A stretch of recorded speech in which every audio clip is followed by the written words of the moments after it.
Hello. Kavya, నీకు XL వస్తుంది కదా?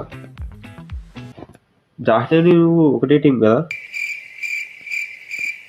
ఆ, మరి ఆమెకు వస్తుంది, నీకు రాదేంటి? సరే, నీకేమొస్తుందో చెప్పు. ఎక్సెల్ కాకుండా ఇంకేమొస్తుందో చెప్పు.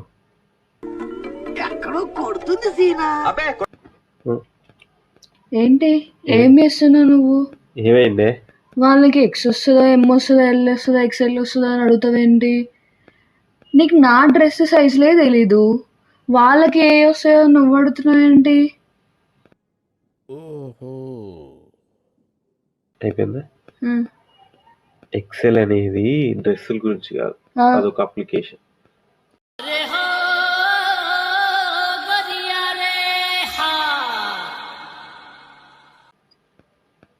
అప్లికేషన్ మట్టి బుర్ర ఎక్కడి నుంచి వస్తుందేమో. ఎక్సెల్ అప్లికేషన్ గురించి తెలియదు, ఏం తెలియదు. పోయి రాగి దోశ వేసుకోపో. సరే తరలే, ఎన్నెన్నో అనుకుంటాం, అన్ని జరుగుతాయా ఏమిటి?